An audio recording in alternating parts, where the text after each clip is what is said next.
Hello, hello, hello. Welcome to another fantastic episode of Anarchy Among Friends Roundtable discussion. Before we get started, let me first remind you that we are covered by the BIPCOT No Government License, which allows for the use and reuse of this podcast by anyone and everyone except for governments and the bludgies thereof. You can learn more about that at bipcot.org. That is BIPCOT.org. We're also protected by Brandenburg v. Ohio, 1969. Which ruled that the government cannot punish inflammatory speech unless that speech is, quote, directed to inciting or producing imminent lawless action and is likely to incite or produce such action. Therefore, everything said here on Anarchy Among Friends Roundtable discussion is entirely hypothetical. This is episode 160, which I titled something about tased nuts. Don't tase me, bro. Yeah, he said that and more. Well, if he was tased in the nuts, yeah, I imagine he did say that and more. Tased in the nuts. More like, Tased in the nuts in front of his kids. Oh, yeah. I mean, there are some people who will pay money for that to happen to them. He was not one of them. yeah. No. What's the safe word? Flimstiftifer or whatever they say. Flugerkentheimer. Yeah. Yeah.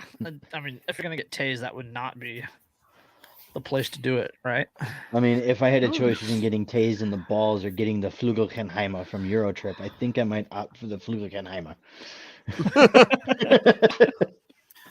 There are those, I mean, it's cheaper than getting the snip, Just get tased in the balls enough that everything just get tased. Shuts down. Or, hey, I've read a lot of Marvel comics. You never know what's going to happen. You could wind up with a kid who's like the fucking Flash. All right. That's true. That would be the like most the gremlin horrifying. with the electrical powers. Well, just like the most horrifying superpower. Like, I can electrocute you, but it's going to take a second. And The one time you don't He want to be drags the his Flash. feet across the floor and goes zap. immediately the supervillain's like, no, what are you doing? What are you doing? Oh God, what are you doing? You just have to have all your fights in elevators. If you're doing it in San Francisco, no one will even blink. It'll be fun. Oh, fucking San Francisco is disgusting. Yeah, that was a disturbing intro. And that's how we opened the entire show. That's even the worst we've ever had. Come on. It's not the worst. Buckle up, kids, because it's only getting worse from here. No, as Jason says, hold on, it gets better. Yeah, it gets better. It always gets better. It never gets better. Unless you're into that sort of thing, in which case it does actually get better. We don't kink shame here. I mean, I will. I do. But I will. I absolutely Not shame, but definitely make fun of. Yeah, that's why you don't ride in elevators with homeless people. Get out of my house. Yeah. It is Let's a see. mobile home. Up and down and up and down. Oh, Funky Rick's Fuck Shack. Oh, okay. We have Why does 7 this elevator articles. smell like hobo piss? There's a French comedian. There's elevators that don't smell like homeless piss. There are actually. We have some around here. What? I know. Yeah. Most of the ones around me don't smell like hobo piss. Yeah. That's There's a French comedian called Remy Gaillard. If you ever get a chance to look him up on YouTube, definitely worth it, because he does like this whole series of pranks with elevators where like there's one where it comes down and the doors open and it like a guy in a deer suit comes running out, and then another dude comes running out after him with like a shotgun and like blaze orange and runs after him in his separate elevator. Like the first one comes down, the second one, and then he does one where the doors open and there's like Rasta music playing and there's these dudes in the multicolored hats with dreads sitting there like smoking a bong, and they're like, oh hey, and the people are like, nope. He does one where the doors open and there's a disco ball and everybody's dressed up like it's fucking Saturday Night Fever and disco dancing in the middle of it. It's Well, yeah, I guess while we're on that subject, there's an article Josh and I were talking about before we started. Andrew, you remember? God, it had to be a good 2 years ago, maybe 2.5 years ago. We covered an article about homeless housing in Los Angeles, and it was like some ridiculous number. It was like it came out to like $237,000 per apartment. You remember that? Yeah, I do remember that. Right. There's a different one. This is the city of Los Angeles, passed in 2016, Proposition HHH, that was going to create 10,000 units for the homeless. They're on track right now for that 10,000 to cost about $800,000 per unit. Oh my God! Do you know what I could buy around here for 800 grand? Right? Yes. What I could buy around here for 800 grand? That's holy crap! For 800 Actually- grand, I could live like Josh. I could for 800 And I grand, would be dude, happy I'd, about it. 800 grand, I'd have like a 5-bedroom, 3-bathroom place sitting on like a good 10, 12 acres. Like, are you kidding me? I'd have my 50-acre Colorado compound with like 5 houses already on it for 800 grand. Yes, LA Yeah. County's median household price is $795,000. They're building Median? median. Household Median. price is 700. God damn it. Yes. Holy So they're building. They're building. More than 5 years later, public officials celebrated victory. Only 1,142 units have been completed. Homelessness is still on the rise. Only about 800,000, only about 8,000 of the promised 10,000 units are on the books, and the cost per unit of the new housing keeps soaring as developer complaints about beastly permitting and inspection delays. Yep. So most I know Hashtag that irony. firsthand. So in okay, the California. average unit cost under the average per unit cost of the projects under the construction, originally estimated at $375,000. They were and that was in 2016 when the proposition was passed. Those average costs rose to $531,000 in 2020. It was just shy of $600,000 last year, and now it is right about $800,000 per unit. And this is supposed to be affordable housing for homeless people. Yes, Yes. it's $837,000 per unit.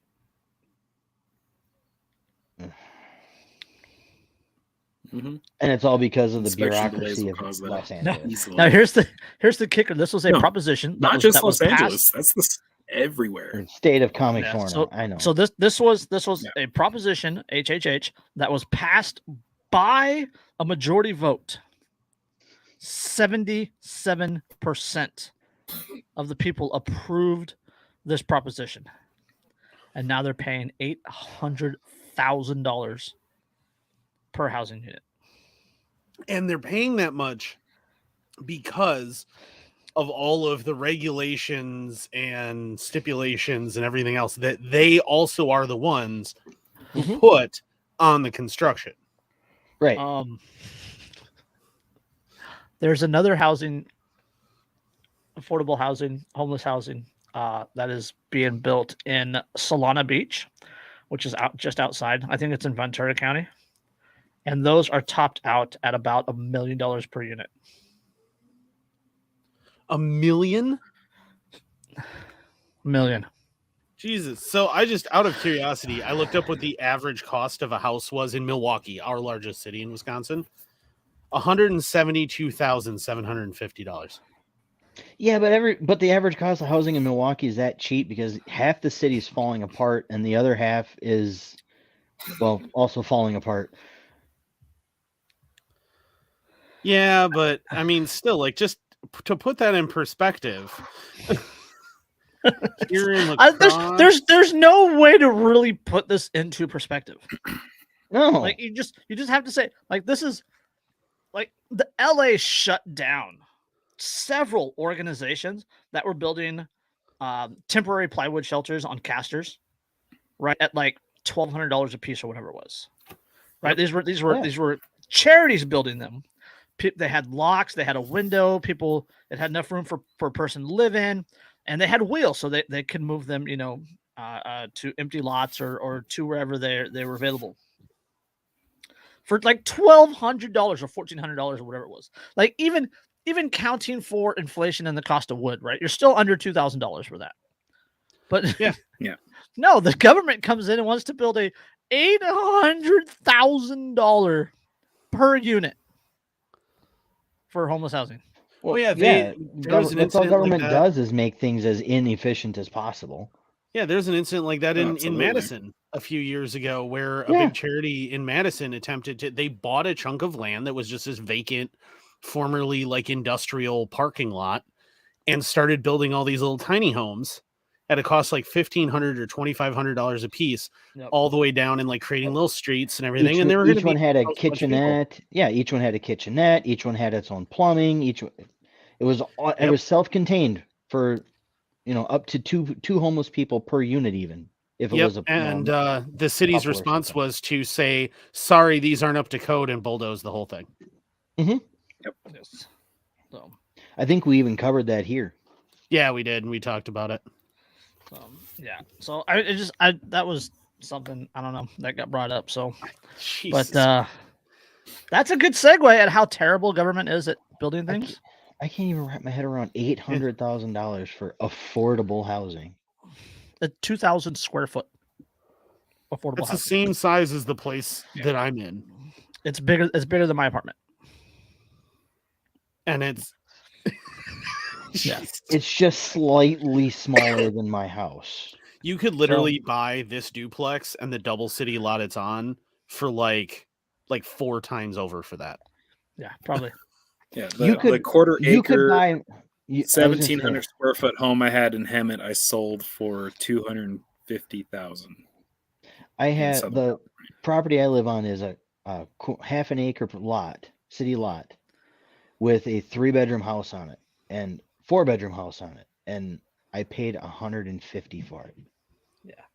So government efficiency, right? You ruined my segue. So government efficiency. Washington, D.C. managed to lose $4 million on its own sports betting app.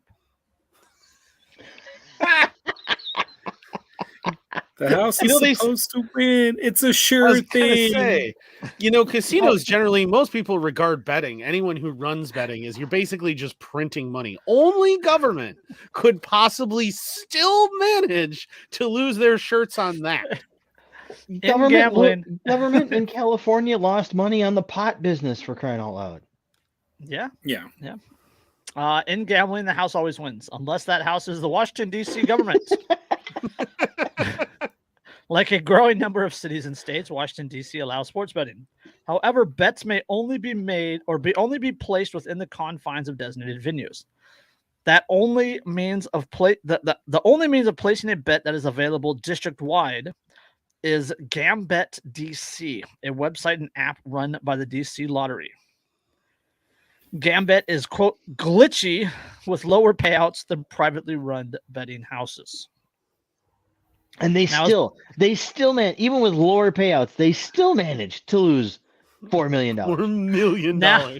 Now, as part of a performance oversight hearing, the lottery is claiming it has suffered a bad bet.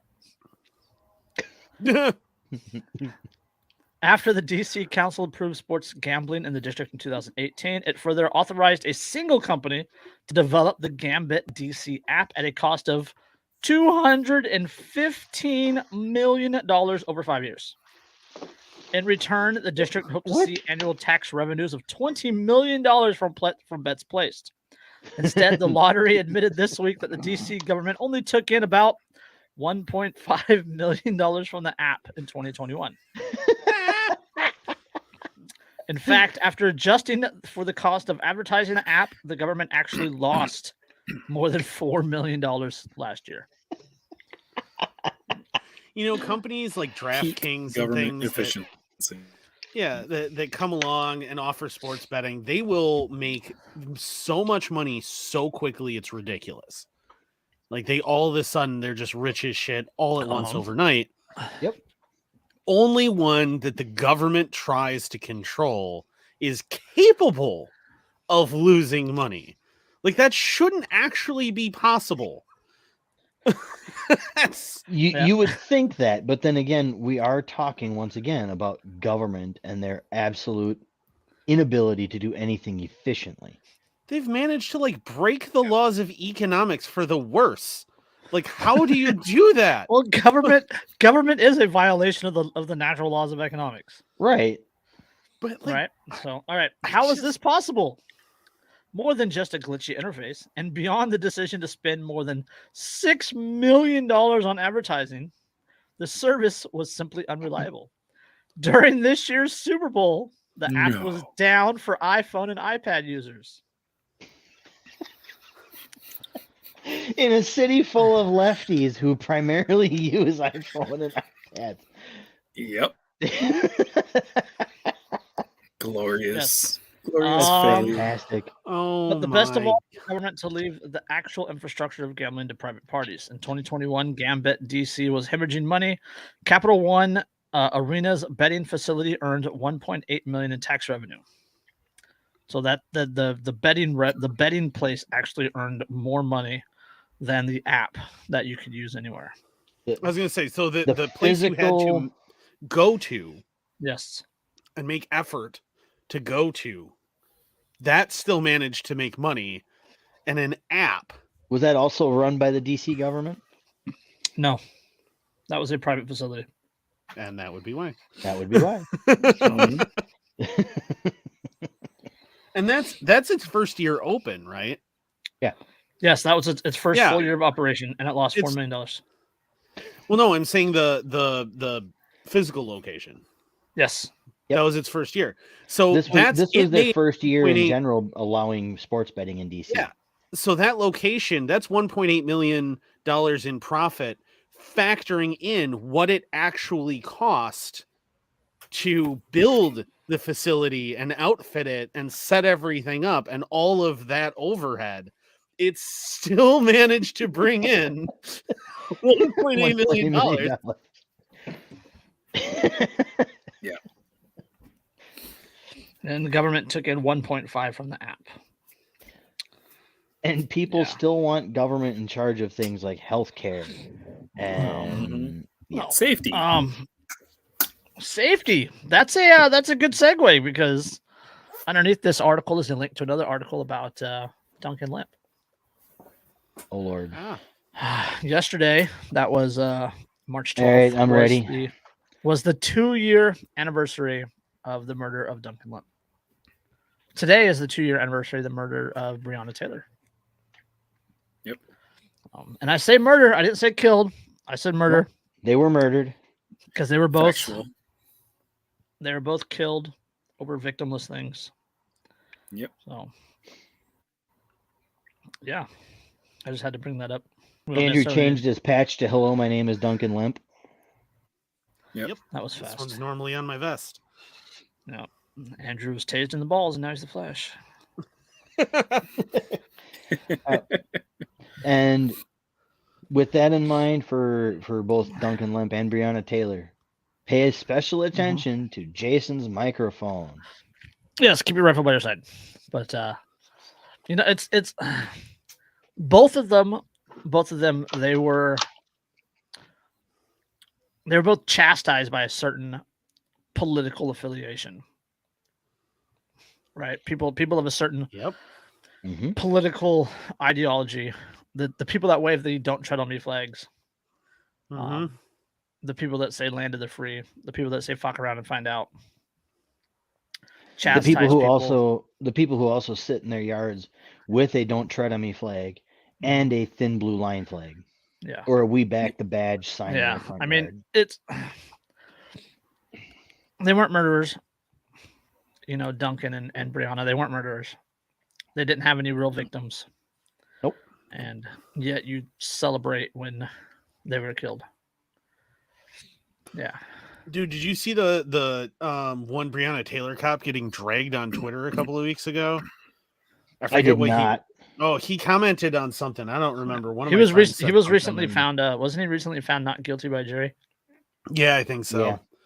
And he was running his mouth on some thread, and he was just getting straight up dragged.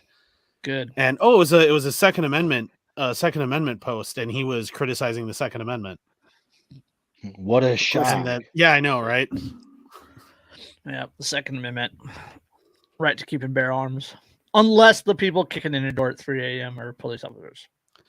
Well, and the funny thing about that too is that the if that's like the case, tactical, sorry, go ahead. Oh, the like Tactical Alliance or whatever, National Tactical or Center for Tactical, whatever it is, the one that basically comes up with and standardizes police practices. Like that's what they do. That's what they exist for. Straight up opposed the idea of no-knock raids from the beginning and has opposed it all the way through. And they actually put out an article a little bit ago, again, bringing up that they've always opposed it, that they continue to oppose it, and that it's always inherently dangerous and needlessly so, because it prioritizes the evidence over safety. Yep. And that, the fact that they have been consistently against it, and yet all these cops are like, but we need it to keep us safe. And they're like, but it doesn't keep you safe, and it doesn't keep people safe, and it causes conflicts that didn't need to happen. And but cops still keep clamoring that they need it and that it's justified and worth it, even when it's at the wrong fucking house repeatedly, or they shoot the wrong fucking person. I'm a big proponent of the patented Jim West approach. If anybody's seen the movie Wild Wild West, you should know what that is. Nope, enlighten us. Shoot first, shoot later, shoot some more. When everybody's dead, try to ask a question or two. Yep. Yeah. I mean, except he's a government agent in that movie. He is a government agent in that movie. Technically, yes, but he's actually kind of off the reservation at the time. He is kind of, yeah. True. He's very much so operating outside the confines of. Now I'm gonna find that fucking article. What's the quote? Not everything. Not everything calls for your special brand of shoot first, shoot later, shoot a little more, and after everybody's dead, try to ask a question or two. Yeah. It's gonna. Yes, Schaller. We all love that quote. Oh, okay, there you go. LA Times. Majority of LA County Sheriff deputies did not complete training requirements. What a shock. Oh, yeah. Shock. Oh, crap. An audit last year by the Commission on Peace Officer Standards and Training found that more than 80% of the thousands of sheriff deputies and supervisors included in the Commission's database had not met at least one of the many training requirements, including firearms competency and arrest tactics. Shocker. Yes. 80%. And that's the sheriff's department. 80% of the Los Angeles. 80% of the Los Angeles County sheriff's deputies, supervisors, and dispatchers. One of the worst departments in the country. Yeah, and the Commission's database did not meet at least one of the many training requirements, including firearms competency and arrest tactics. So the people that we're supposed to, that according to the left, we're supposed to entrust as being the only people with guns are, not competent with guns that they're supposed to be entrusted with. Of the 7,729 sheriff's employees who were in law enforcement assignments that required certain training, the audit found 2,462 of the employees had not completed firearms courses, and about 2,350 had lapsed on driver awareness training. Oh, for fuck's sake. And more than 1,650 deputies had missed required courses on how to arrest and control suspects. Gee, it's a complete mystery why they keep putting people in chokeholds and tasing them repeatedly and you know, shooting on them their outright. necks, shooting them. It's almost like maybe they don't know what they're doing because they're not going to the training and nothing is fucking happening to them if they don't. But it makes me wonder, how much money did the sheriff's department petition Hollywood for that TV show that came out? Did you guys see that at all? Compliance with training requirements is at 37%. 37. Hold on. What Which is the up from 22% when the audit started. Oh, Jesus Christ. Oh, they improved. If we had those kinds of numbers in my company, everybody would get fired. But there again, it's private industry. Even a versus union company government. everybody would get fired. But again, you're still talking about private industry versus, government. Fuck off. Yeah.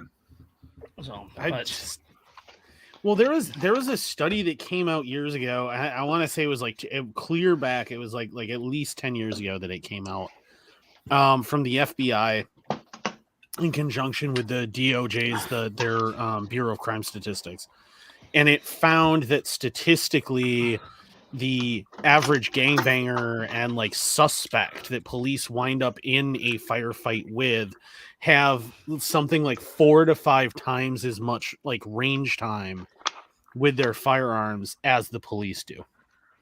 And that's assuming the police are complying with training. When I was going shooting, like probably twice a week, I was going shooting in 2017, 2018. I can't afford it now, but in 2017, 2018, I was going shooting twice a week. And I know when the police would show up, right? Like I saw officers that would patrol my streets that would show up once every 6 weeks. And they'd go through like, a 20 box, go through 2 or 3 magazines, and that's it.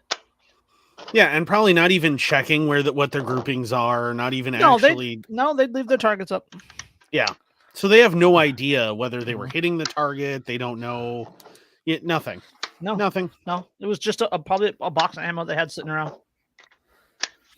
They had to get rid of their department issued. 4 years ago, I went through one of those citizens academies with one of the local PDs. Know thy enemy. Mm-hmm. And it's all right, Fed. On the range day that we went, on the range day that they took us out on, they let us shoot their SBR, they let us shoot their service pistols, and they all got pissed off when a couple of us outshot them. Mm-hmm. They really got pissed off when they handed us a full auto M14 and I disintegrated a stump with it. And they're like, how'd you control that? I'm not a pussy. I know how to operate. Yeah, I know how to compensate. Because M14s, they're the worst rifle the United States government ever adopted for anything ever, period. But they're not the worst, but they're up there. They're pretty much the worst. They're up there. They're awful weapons. But the Tauruses were pretty bad. Yeah, okay, yeah, I'll give you that. Tauruses are definitely worse. But I mean, as far as like a battle rifle, like a standard issue infantry weapon, they're the top tier for awful. If shit popped off and somebody loot dropped a M14 and a Beretta 90, a Taurus Beretta 90 or a Taurus 92, like I'm probably just gonna leave that. Yeah, I'm probably gonna. I'd rather go for a yeet cannon. I'll take the I'll take the ammo, but I'm gonna leave the Taurus 92. Yeah, like anyone who decided that a gun that weighed that much in full auto was going to be a really good idea. No. But the thing is like it's not that hard to figure out how to control a gun like that if you shoot often in a full power rifle. You know what's going to happen. You know how to lean into it. You know how to compensate. But these guys never shoot them. They have no idea. They pick them up for the first time the day they have to use them in deadly combat. My question is, what the fuck is a local PD doing with full auto M14s? Well, especially in 1033. Yeah, especially in the 2000s, because like there's at least 3,000 separate full auto weapons that would be infinitely more useful. They watched Black Hawk Down the same as we did. The point is, those weren't even truly M14s. Like, I mean, they are, but they're not. They're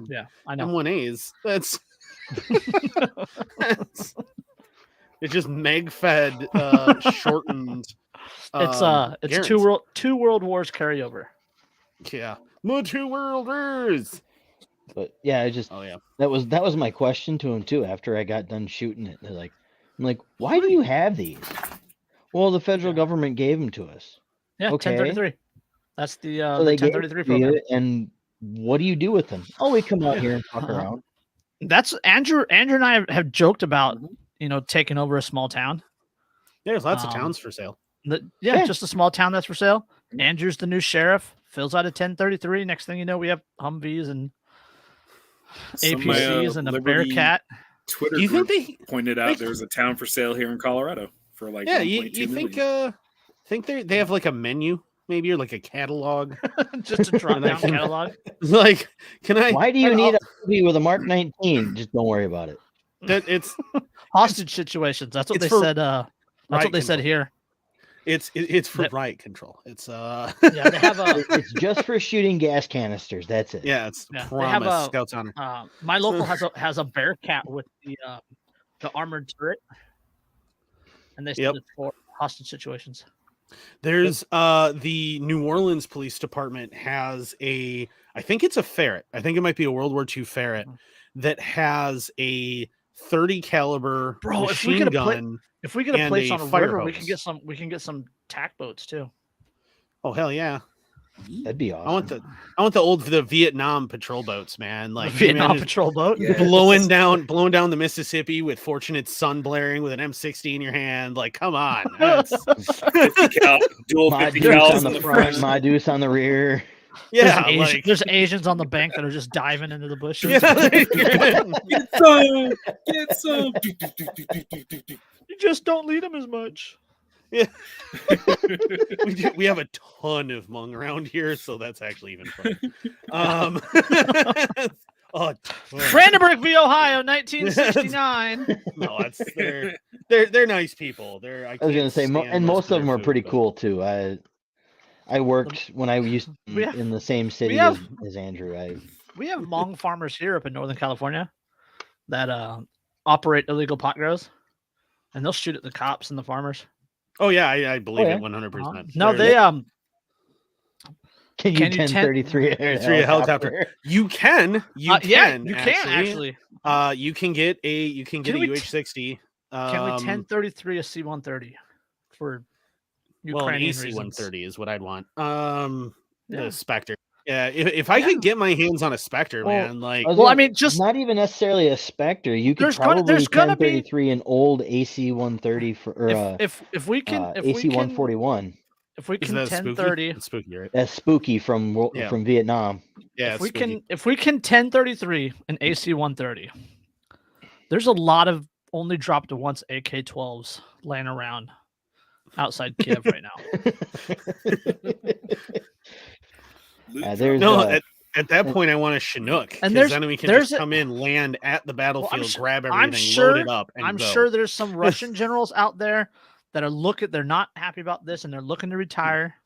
And the ruble is the shit right now. The ruble is shit right now. So I mean, if you a few Bitcoin, a little gold. Well, no, just like, hey Vladimir, I have an unopened Samsung 55-inch smart TV, which you.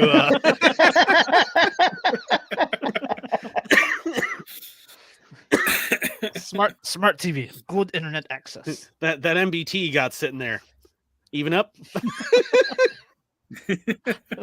You don't even have to fill it up with fuel first. We'll get it on there, no problem, no questions asked. Yeah. Flatbed comes out of nowhere. Where'd that come? Don't worry about it. It's fine. It's just gonna throw it on there. I had an ad for Deuce and a Half show up on my Facebook feed the other day. Oh yeah, I a few years ago, a number of years ago now, but I almost bought an APC. I test drove it. It was super cool. It was a old Russian APC, 1950s era. It was like open top. That would be a fun grocery getter. Oh, it was super cool. It was a lot of fun. Test driving it around was a blast, and he only wanted like 24 grand for it. Like, he didn't want that much money. And it was in superb condition, fully restored. The problem is, I was like, well, where am I going to put it? Like, wherever the hell you want to. I mean, they're not going to tow it, but like, it's going to be in my way. most ways. I like that reminds me of that meme of the guy who parks a Sherman tank on the street. Go ahead, tow it. I dare you. I dare you. Yeah, that was in Florida actually. He parked an M4 Sherman, a fully restored M4 Sherman, awaiting for it to get hauled for maintenance on the street in front of his house, and the HOA complained, and he was like, "What are you going to do about it?" I have a freaking tank. Yeah, it's a fucking tank. What are you going to do about it? Go ahead and try and move it if you want. Who's the? But what movie was that with the guy who played Quigley? Where is it just called Tank? I think it's just called Tank. Where he had the Sherman, and like he's like like an army commander and discovers all his corruption, winds up like in a big fight with them with his tank. I don't know. Anyway. Your story, bro. I think it's just called Tank actually. Okay. That's nice. Anyway, I didn't really have anywhere to go with that Train of other than thought he used it development. to like fight people with the tank, and it was an old World War II Sherman, and it was funny. It's not a tank. I mean, you feel better now? I do. I feel better. Okay. Yeah. Now I It's got not that a off my tank, chest. but I Yep. mean, Saint Niemeyer. Saint Niemeyer welding and demolition. So, but speaking of being broke and not being able to afford the things we're talking about, 1 in 5 people considering OnlyFans to afford living in New York City as rents skyrocket. 1 in 4. One in There five. are not 1 in 5. 1 in 5. There are not 20% of the population of New York that I want to see on OnlyFans at all. And that's without king shaming. Oh, I mean, 1 in 5 in LA maybe, but definitely not New York. No, Orange County better. It's a little bit on this topic, but I have to bring this up for just a second. I found out this weekend my son goes to school with a furry. that's why your son wants to sleep with the rifle in his room. Yes. Fucking fairies. Yeah. Would you sell your body online to stay living in the Big Apple? A new survey by No. Cinch I Home would move out of the Services Big Apple. has found almost 1 in 5 people would start a raunchy OnlyFans account in order to make enough money to live in New York City. The survey also found that people would, quote, live off cheap food, quote, only go out once per week, and, quote, sleep on an air mattress just to live where they want. Only go out once per week. Man, if I can afford to go out once per month, I'm fucking happy. All right. Dollar store poon on OnlyFans, great value coochies. Oh my God, Jacob. Jacob says, dollar store poon on OnlyFans. Great value coochies. Oh my God. Man, that is the Great digital value equivalent. coochies. That's Oh, the digital my goodness. equivalent of Tuesday night at a rural strip club. Okay, there are Oh. things you do not want to see. Do I need to pull up that picture again? No. That's No, New York no. OnlyFans. No. That's New York No. OnlyFans. Let's see. In other words, very few residents can afford to live their dream in the dream city, but turning to the naughty site to supplement their income may be the most extreme measure included on the survey, and one that's already become a reality for some. You know, there's another option. Hold on. Quote, holy shit, OnlyFans officially paid my New York City apartment rent this month. Everyone who hates people who use this site can fuck off right now. That's from, quote, one Big Apple scientist who shared that on Twitter. Let's Big hear it Apple for scientist. New York, the place that nightmares are made of. Let's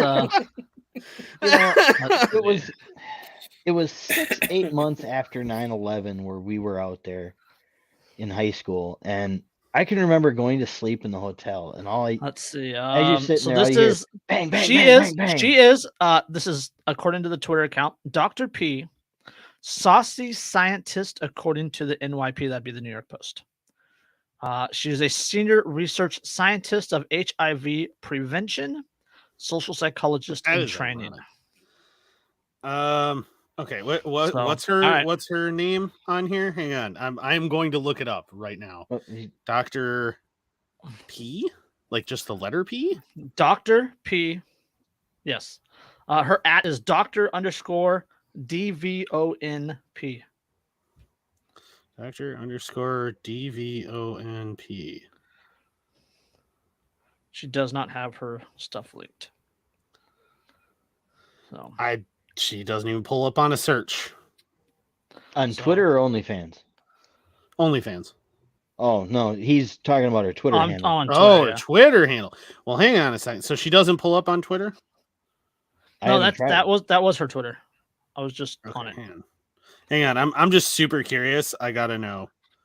DV. She's not. Oh yeah, Dr. P, saucy scientist. Yep, she's got a Twitter, man. Yeah, she's not that fantastic.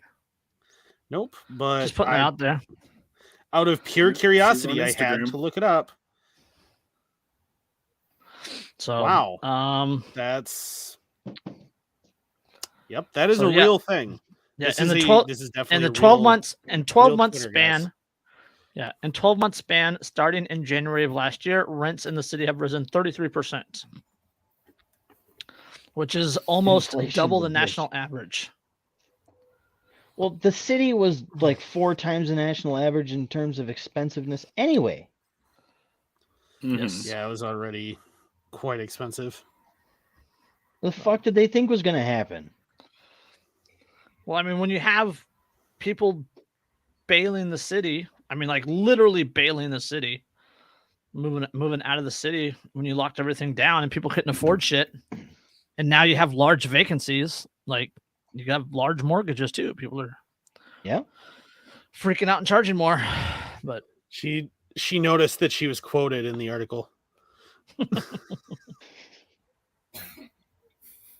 29-year-old product manager told the Post that she and her husband were forced out of their 1-bedroom apartment in Battery Park after their rent went up from $2,750 to $4,950. Oh my God, that's an increase. $5,000 for a 1-bedroom apartment. You're talking about Battery Park, though. Jesus fuck. That's just insane. $5,000 for a 1-bedroom. That's anywhere outside of New York City. That is a really nice mortgage. Like that's a really nice house. But of course, these people won't just pack up and move and then have to commute. No. We got to keep living in. Or find a job closer to where you pack up and move to. Yeah, Jesus. Right?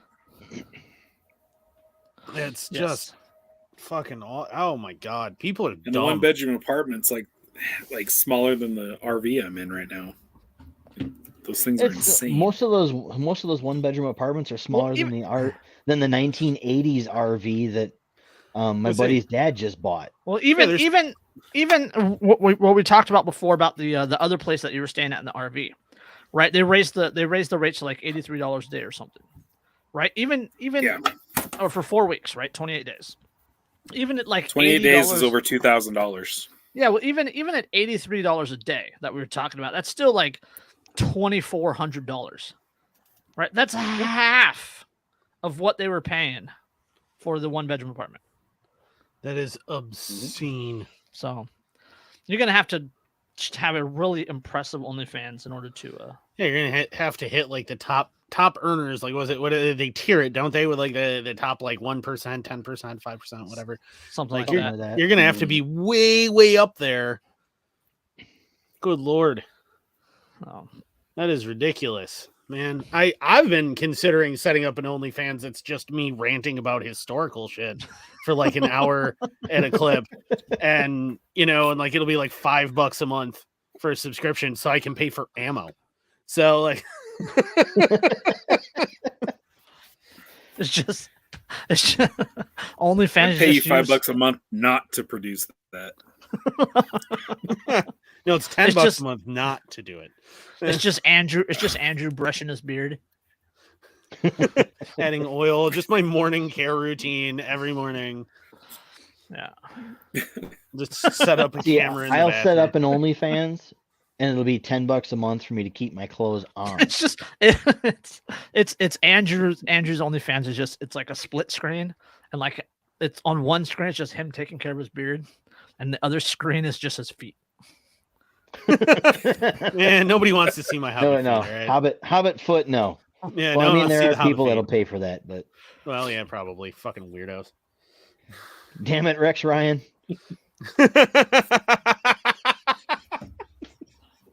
God, why'd you have to put that in my head? Oh my God, you had to put that in my head. You're welcome for my service. Fuck your service. Wasn't a service. That was torture. So, on that note, Feds spend $2.1 million in $2.1 million in taxpayer dollars to root out oppression in plant science. Doing the important work. And did you say plant science? Plant science. PLANT, like leaves and roots and dirt. So and botany? Yes. Yeah, basically. Well, the plant sciences, so not just botany, but like arborism. Is that a thing? Arborism. Arborism mysteries. Yeah. So like quote, arborism and that sort of thing. Herbalism, maybe. Hold on, this is hard enough. Quote, we will get to the root of the systemic oppressions so that they can regrow as truly inclusive spaces. Oh, God. Oh, this is making me want to eat my 10 millimeter. It's funny because there was I wrote an article for an alt magazine 2015, 2016 about how they were complaining that the science of glaciers was sexist. And it's because there's only like literally 12 or 15 jobs in the world regarding glaciers, and they're all held by men, and somehow that was sexist. So because not that many people want to study fucking ice. Yes. It's just, but it's it gets worse though because of I looked at the acronyms they have for their network. Root and shoot. Root and shoot. Root stands for rooting out oppression together, and shoot is sharing our outcomes transparently. They have an annual dance, it's the root, shoot, and boogie. This is real life, guys. I wish we were making this up. I truly do.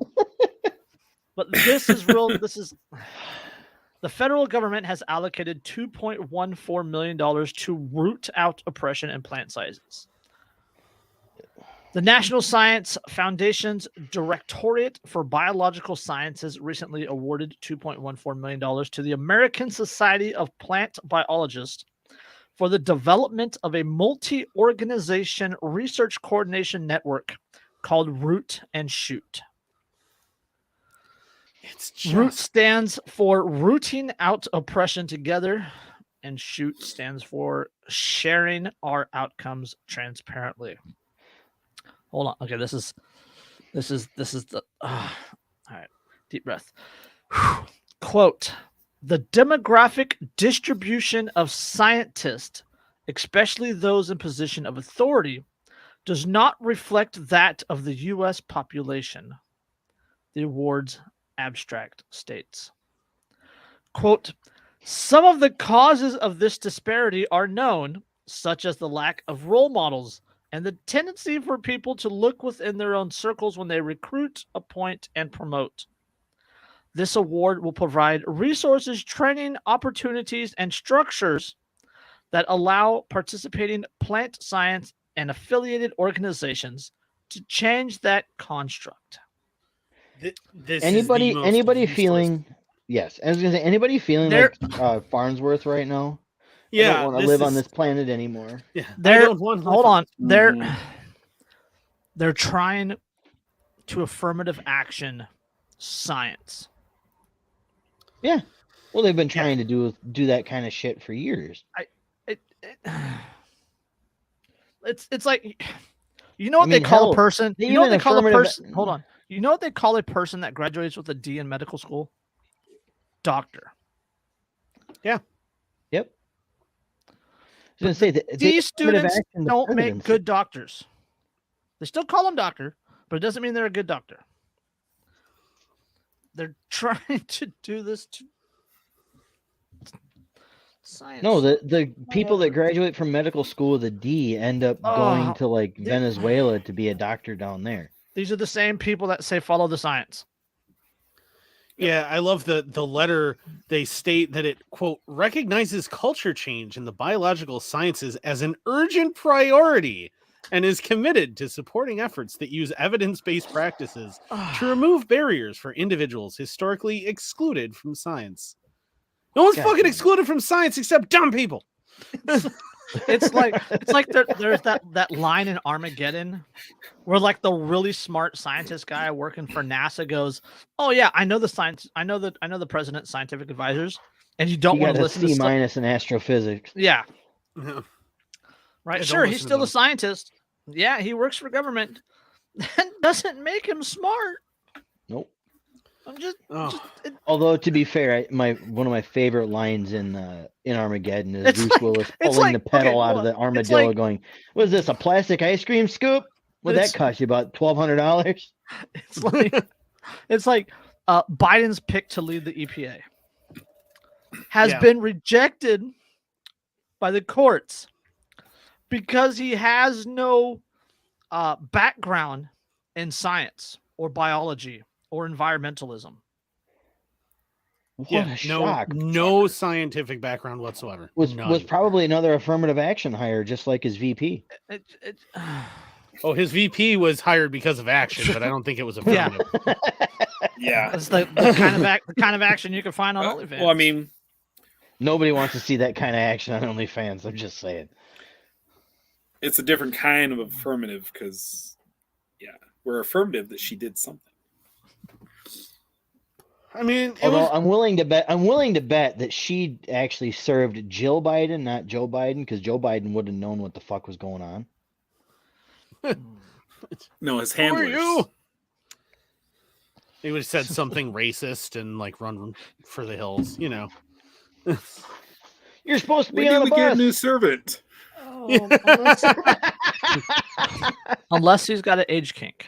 Just Jill, I'm really liking this new house, Negro.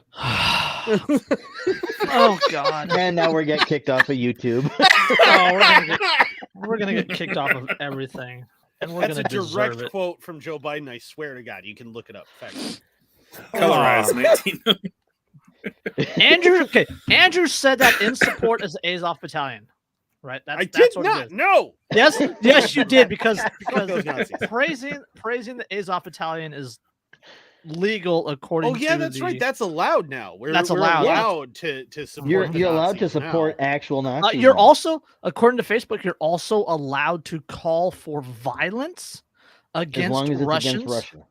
Yeah, there's somebody on Twitter today said that their friend that came over for like a play date with their kid, the other kid's parent, she's a Russian immigrant and apologized for being Russian. That's what we've come to. Jesus fuck. Somebody just. I actually have a friend at the hospital that I work at who is a Russian immigrant, and I was talking to him the other day, and he goes, "God damn it, fuck those idiots in Russia." I'm just saying, if more people were tased in the balls, there'd be less stupid people on Earth. Hey man, I've seen Idiocracy. I know what direction this is going. No, you don't even have to tase them in the balls. I'm sorry. I know you were trying to use that as a segue, but you know what? I like what Andrew's meme, one of his first ones that actually took off. Just take the warning labels off. Let the problem fix itself. Oh, I use the Darwin eating popcorn gif. Oh God, I know. Way too much. Oh yeah. Me too. Oh, yeah. But it's accurate every time. Every time. It is. Because there's just that much stupid. Mm-hmm. There have been many new movies glorifying war with Russia. Yeah, lots of old ones too that are just coming back. Like all the James Bonds ones. You got Hunt for Red October. You got Red Dawn. You got Rambo 2 or no Rambo 3. I did find it really funny that a Generation Zer. I was wearing my Wolverines patch earlier today, and I was walking around like, I just watched that movie. That's great. It's like, did you watch the one from 1984, or did you watch the new one? Because the new one is shit. Yeah, I was listening to Judge Andrew Napolitano. He has a podcast, Or he'll pick a subject and just go off on it for 10 minutes. And he was talking about the Wolverine Watchmen, and he kept calling them the Michigan Wolverines. That's something else, bud. I'm yelling at my phone. I just I don't know. It bugged me, but I can understand why. Maybe he deserves to get tased in the balls. Yeah, the propaganda machine works as fast as our government printed pretend money. Yeah. Which is a nice segue to how companies are hiding inflation without charging you more. A very old right, tactic, right. Yeah. Jacob with the assist. Ding. Thank you, Jacob. Do consumers notice when their everyday products get smaller? Often they do not, and companies are taking advantage by reducing the amount of product they sell while keeping prices the same. Like the fucking Cadbury eggs, motherfuckers. The bag of chips, I guess I sent you the picture of earlier. Yep. Shrinking product sizes to pad profits is not a new tactic, but it grows in popularity during periods of shortages and inflation. Problem is then they keep the fucking smaller size and then start to jack the price up on that fucking shit. Yep, they're calling it shrinkflation. Even with today's release of this article is from March 10th. Even with today's release of the U.S. inflation figures from the Bureau of Labor Statistics showing prices increased 7.9% in the last month, which is fucking bullshit because they're up way more than 7.9%. Depending on what you're buying, yeah. Consumers may not realize that they're paying more for some of their regular purchases because companies are reducing sizes while keeping prices the same. Well, shit. Wasn't that long ago we've been buying flats of canned vegetables and shit for the last few months, just kind of padding the supply a little bit here at home. And we bought one that was that's way smaller. Yeah. We bought one can and it said X amount on it. It's like, all right, cool. The can behind it had 2 ounces knocked off, but it was the same price. It's like, what the fuck? Let's see examples of shrinkflation. Bounty triplets from 165 sheets to 147. So that's 3 fewer sheets per roll. Crest 3D white radiant mint from 4.1 to 3.8 ounces. Yep. Doritos 9.75 to 9.25 ounces. Wheat Thins family size from 16 ounces to 14 ounces. That's just a few of the pictures that they have, but they reduced the amount of fucking Wheat Thins. What a load of horse shit. You don't even eat Wheat Thins one at a time, man. You eat those things by the fucking sleeve. All right, we all know that. Gatorades went from 32 to a 28. The larger Gatorade bottles went from a 32 to a 28, and that's the equivalent of a 14% price increase. Yep, and that one they claimed when they did that, they kept the bottle the same height and reduced the footprint of the bottle by like a tenth of an inch. Yeah, it's more aerodynamic in the article, easier to grip. That's just. The Wheat Thins is a 14% price increase. An article on the news like a few years ago because they were talking about how like cereal boxes would be skinnier, but the front of it would be the same size. Yep. And they just but they reduced it by like a third. Yep. I've noticed that too. Like sugar went from 5 pound to a 4 pound. The syrup bottles are smaller. Peanut butters jars are smaller. That bag of chips that I sent you guys a picture of earlier, it was like 2 5/8 of an ounce, right? Those used to be like 99 cents, right? Yep. That one had a price tag of $2.19. Yep, that's a shitload more than 7.9%, you guys. Yep. Yeah.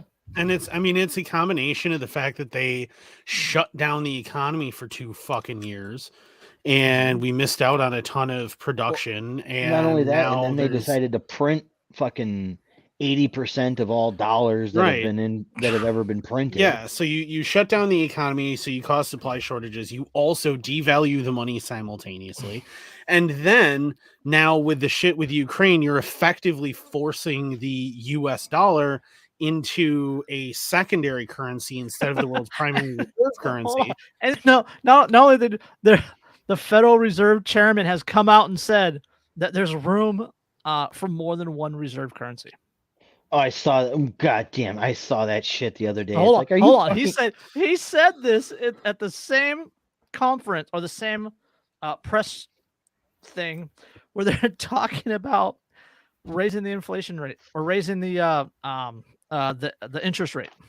So they're raising the interest rate while saying that the U.S. dollar is not the dominant currency. We're all gonna have to turn into pirates. Do you guys understand where this is going? Yep. Oh yeah, Yeah. absolutely. Oh, yeah. And that podcast that Andrew did, was it 2 years ago now, where he talked about Weimar America? The status quo with Matt Yeah, Freeman. on Yep, the Status Quo, episode 98. Yes. Still one of his most popular. That With Matt Freeman. that, I kid you not, Excellent. has been one of the podcast. it's fantastic. One of the most prescient things I have heard. Recommend it. Ever. It's really, I really did not want to be like, I enjoy being right about a lot of things. I did not want to be right about all of that. No, I really did. The sad thing I should reach out to Matt. I should reach out to Matt and ask him if it's okay if we reposted that. Because like Status Quo, they posted one the other day. It wasn't even Matt. It was the other guy whose name I cannot recall. Posted one the other day. It was like half an hour long. It was a pretty good one, but hey, we should repost that Weimar Republic one. Honestly, Matt's been busy. I think Andrew should go back on and do a part 2 with them. Yeah, Matt's working 2 jobs and going to school. Oof. Yeah. He's a full-on firefighter. He's a paid firefighter. Yeah, he's trying to get his medic thing back. So, well, at least he's doing something that actually provides a service to the public. Oh yeah, he knows. So, but Jesus, yeah, that whole show, like going through everything, going through all the rhetoric and like what was going on and why it was happening and breaking it all down. Like I did not expect to see it all repeat that fast. Like I knew it was coming, but my God. The more going back, so I've gone back and listened to it a couple times since then, just because I remember listening to it and seeing parallels running in at that point in time. Yep, there's not only that one, but there's that one, which is absolutely fantastic, and there's also one Prepping 2.0 where they have Dan the canned food guy. The guy works for a major food company producing canned goods and other goods, and he talks about shortages and the prices, what the prices are going to happen, and the availability and the just-in-time delivery system. Like that one will it will give you nightmares. Yeah, well, the just-in-time delivery system, I mean, was a revolution to manufacturing cost when you have supply. Yes, it's a revolution to it. Volkswagen and Volkswagen. It's also the Achilles. It's also the Achilles heel when you don't have supply. Yep, exactly, because you don't have enough on hand anymore, which causes problems. Yeah, and that's an issue. And we laughed a few years ago, right? At all the super couponers who were stocking up, who had these like entire garages converted to like the back rooms of grocery stores and stuff, like with all the shelves and everything. And we laughed about all of that and laughed about how much shit they were building up, and like you're never gonna go through that. And now it's not so fucking funny, is it? No, like isn't. After that last the last check from the government, like I took that out and went and bought nothing but like canned food and shelf stable food, and I'm so thankful I did, because like I got like cases of canned corn for like $4. Right, it's 24 cans for like $4. And I was at the store last weekend, and those were like 99 cents a piece. Yeah. The fact that I got a vacuum packer when I did is it's so useful now, because we can buy shit tons of meat and just splurge, spend a bunch of money, get a ton of meat, vacuum seal it all so it's not going to get freezer burned, chuck it all in the freezer. Plus it all packs so nicely. Like And God, Andrew, so worth speaking it. of meat, Ours is I still want- in California. or I want a vacuum freeze dryer. I want a freeze dryer so bad. I was gonna say, Andrew, speaking of meat, if you guys end up needing some more, we're talking about getting some crop kill tags for the farm. So Oh, nice. Yeah, that might be it. The other thing, I mean, remember what, 2 years ago now? 2 years ago, I brought up like, hey, you know, there's going to be supply shortages, and make sure that you connect with local farmers who are like beef farmers and swine farmers and stuff, so you can build that local supply chain. I said that 2 fucking years ago. Yep. How many people took that advice that are now Yep, going, me. shit, if only I had taken that advice. I have a connection with 2 local Amish farmers. One supplies rabbits, which is fantastic, and the other one supplies pig. Rabbits I'm are going to yummy. buy one of them pigs from him, as long as they'll slaughter it. Right now, actually, Andrew, Brock's Butcher Block out in Cataract is having their spring meat sale, where you can get a whole hog all butchered and everything for $5. That's not bad. It's not terrible. I mean, it's a little pricey, but in comparison to what it was 2 years ago, but yeah, it's not bad. Yeah. All right. Frito-Lay confirmed Doritos shrunk their bags due to the pandemic pressures. Quote, inflation is hitting everyone. We just took a little bit out of the bag so that we can give you the same price and you can keep enjoying your chips, said a representative. That sounds like saying, you know, we took away what you really wanted in order to make you not freak out because the price went up. See, and people are going to be like, oh, that's shit food anyway, blah, blah, blah, blah, blah. Well, it's comfort food. It's a sign. It's a sign of things. Like, it's not like Doritos are going, you know, Doritos are getting smaller, prices are going up. But so is meat. Right? Yep. So is raw product, you know, wheat. Like I want to say it's like 28%. 20, yeah, it's a little over 20%. Yeah, it's like 20% of the wheat that we get comes from like Russia. Yep. Right. So that's on an import ban now. So that's like, you know, 1/5 of the wheat gone that the United States uses. In addition to that, bread's gonna go up, flour's gonna go up. Not only that, but in addition to that, like the US had a really bad wheat year. Yep. So I mean, which is not uncommon because if you look at the solar weather, I think it was Britain. I think it was Britain. They had buying limits on wheat products. Like you can only buy so many wheat products because of the shortages that are already happening. Well, yeah, and you know, and the thing is, Jacob, I love it. Minecraft checkout means free shit. In California, you don't even need to just do self checkout. You just walk out the door. They won't stop. As long as it's less than $1,000. Yeah, even if it's over $1,000, they won't fucking stop you. Well, they won't stop you, but it's no, because if they hurt you while stopping you, then you can sue them. Right. I'm saying Walmart won't stop you for sure, but if it's over $1,000 of stuff that you took, then they'll turn over the tape to the cops. If it's less than $1,000, they won't fucking care. They can't do anything about it anyway because they won't prosecute. Bro, they'll book you and release you. It's time to have. I think at this point in California, it's time for stores, especially mom and pop stores, because fuck the big corporate ones, don't give a shit. But the mom and pop ones, it's time that they have a random shopper who's just a good Samaritan who just runs up and hits these people in the back of the head with a aluminum baseball bat real hard and then just leaves. Yes. And everyone is like, I have no idea who that was. I didn't see anything. It's my Rite Aid and my local Rite Aid installed a turnstile. Right, like they have the security things, the security scanners. Mm-hmm. But now they also have a turnstile, so you can't just grab things and run out the door. Unless you're really good, you were really good at field and track in high school.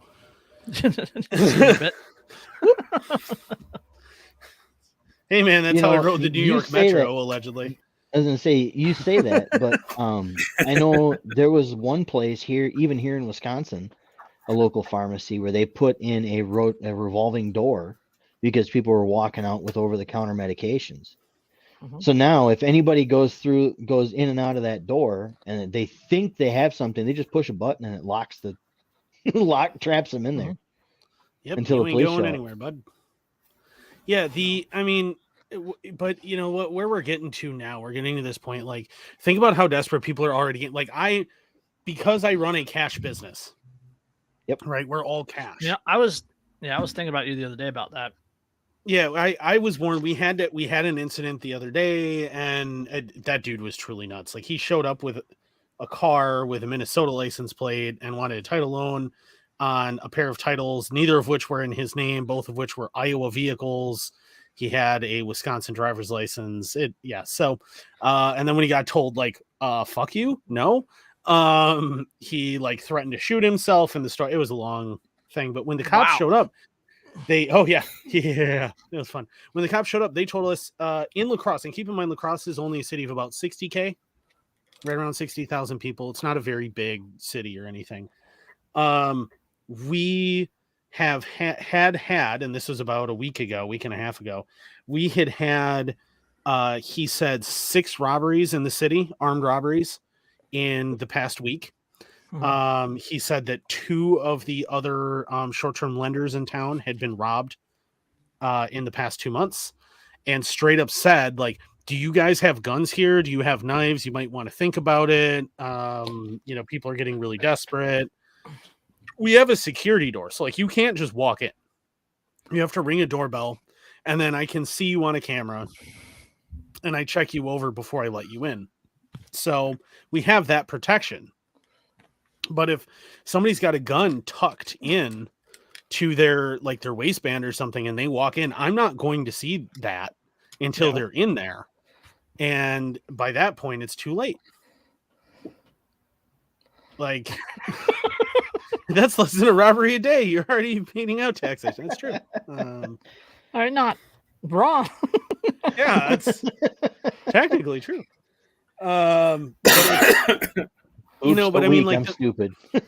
The fact that no, even you're the not, local, the fact that only, that even the police are warning people, like, that are primarily cash businesses, like, hey, people are getting really, really desperate. Things are getting bad already. How fucking bad do you think it's about to get?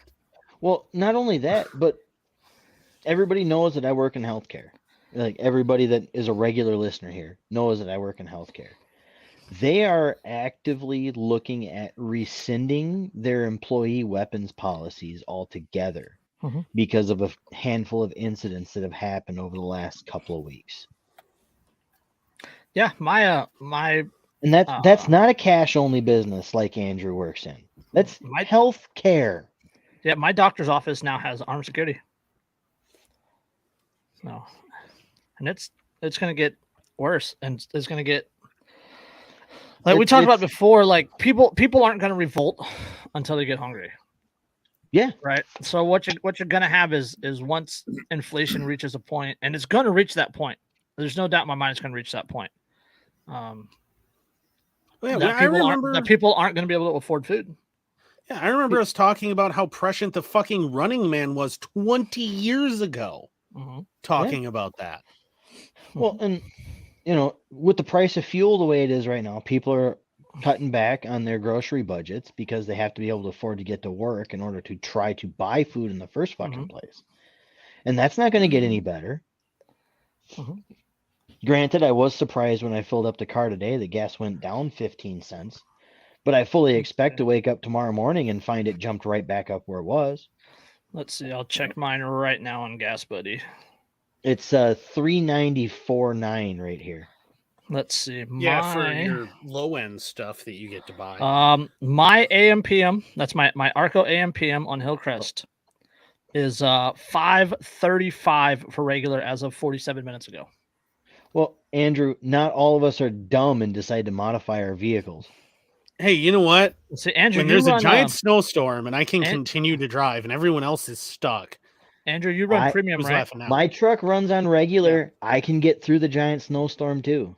I need at least 91 octane, and it really prefers 93. Let's see. Diesel at my gas station is $6.05. Big shells, Jason. Shut it, Chris. Yeah. So, but I can't not modify vehicles. Like, if I own them for 5 seconds, I've probably repainted them. Like, at the very least, you haven't done anything to the Vic. I haven't, but that's because it's Lindsay's car, not mine. It's the same with firearms. You can't leave firearms alone. Oh fuck no. You gotta modify That's shit. fair. I can't leave firearms alone. See?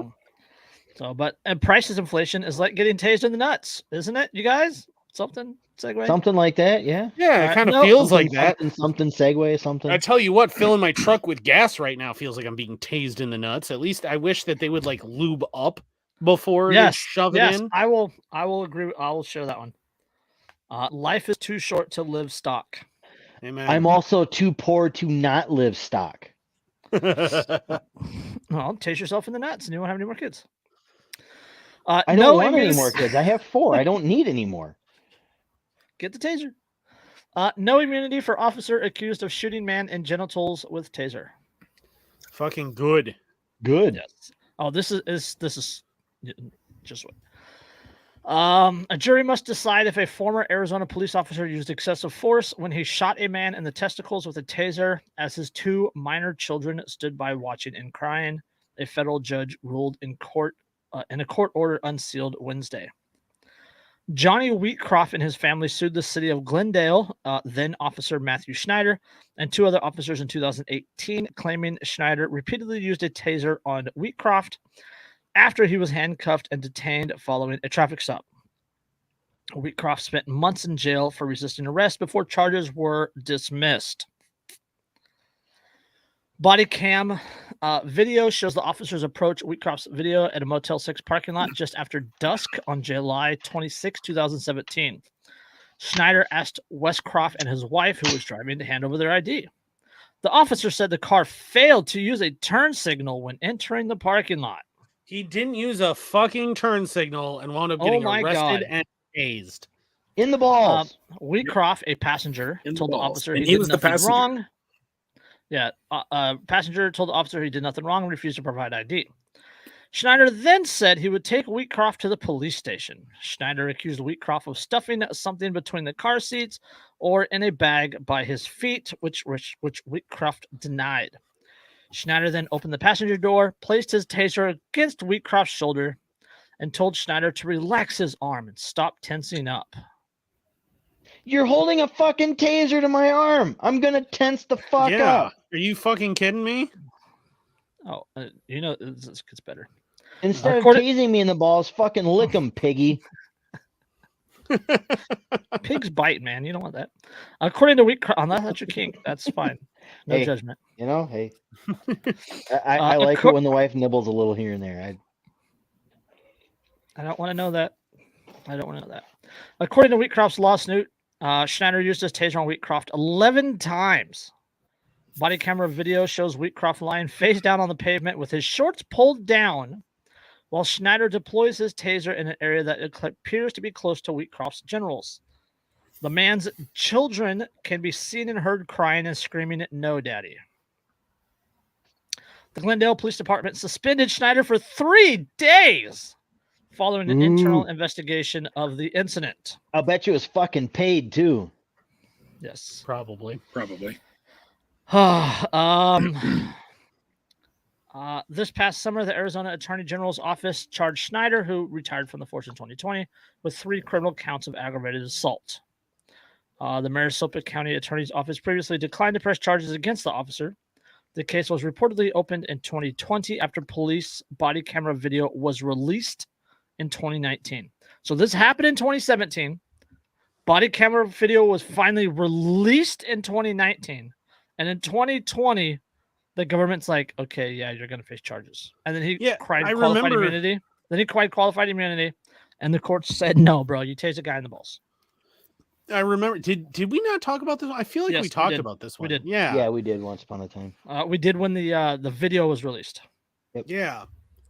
So. Now, I'm not saying there's necessarily a solution to this, but it might have something to do with Jason's microphone.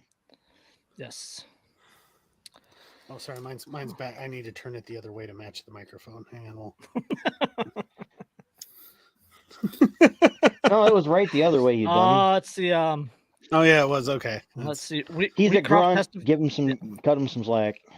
Wheatcroft testified he was not, quote, pulling away when Schneider asked him to stop tensing his arm, that he was not, quote, opposing the force Schneider was applying, and that he, quote, did not resist at all. If a motherfucker's like with a taser to your shoulder, you're gonna be fucking tense. That there's no ifs, ands, or buts about that. It's literal human survival instincts. At that point, you're being threatened with violence. What the hell do you think's going to happen? You're being Fight or threatened. flight's going to kick in right then and there. Yeah, you're being threatened by an actual weapon. Yeah. No, tasers do not inspire relaxation. Tasers don't inspire relaxation. I realize that might amaze people. Unless you go unconscious, in which case you're relaxed. You're incredibly relaxed at that point. Oh yeah. Yes.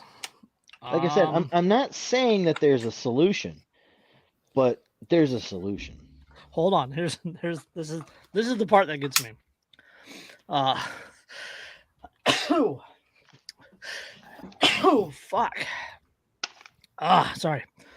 Wheatcroft argued officers had no right to detain him for merely pulling into a parking lot, but the officer said they had reasonable suspicion due to, quote, the location's criminal history.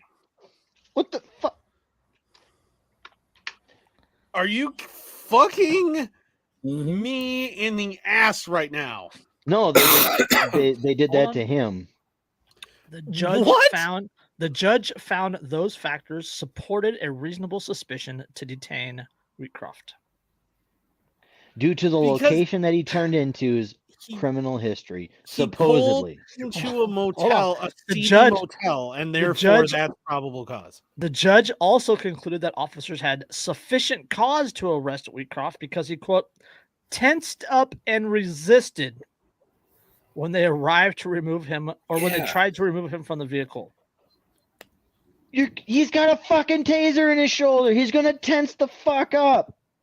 We live in this bizarre fucking world where the average citizen is untrained, is expected to behave exactly the way that it is dictated to them at all times during an interaction with police, without any malice or any nervousness, if you so or much anything as else. flinch in the wrong direction, they can shoot you and get away with it. But the allegedly trained police are allowed, to panic and freak out and make mistakes. The ones and that not are know the increasingly dressed in more intimidating clothing. Yes. You know, they increasingly look like soldiers on the streets. And then they want to bitch that everyone treats them like they're enemies. You know what? You dress like an enemy. You act like an enemy. You treat people like you're their enemy. Guess what? That makes you their fucking enemy. If it walks like a duck, it quacks like a duck. It's a fucking duck. In this case, a pig. It's a moose. Oh, yeah. That was So that's going to a jury. A jury's going to decide if he's guilty or not. Well, and you know that his defense attorneys are going to try and play up the cop thing, but cops have dangerous jobs. Don't you respect the police? You know that's what's going to happen. And you know most of them are going to fall for it, if not all of them. I hope the prosecutor pulls a binger and like points the taser at the jury and just sparks it. All you got to do is just spark it a few times. Like you've been around people when they've just sparked the taser, right? Yeah, you jump. Period. Yeah. Oh yeah. I've been actually tased. It doesn't feel good. I've been tased too by myself because I was really curious and I'm an idiot. Yeah, I volunteered while I was at that I'm Citizens an Academy. I'm an idiot also. Yeah, you can't put a taser in the hand of a lone male who's sitting there with no one around, especially no woman to go, that's stupid, don't do it. That's why I'm not allowed to have wooden rulers anymore either. Same fucking thing. You can't expect us to not be like, It's the same with the electric bug zapper, the bug assault gun. Yep. Right. I've got two of those. Anything with the 6mm BBs, the plastic BBs. Yep. Electric fences. Electric fences.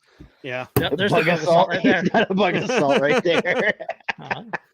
Shot collars. Shot collars are another one. Yeah.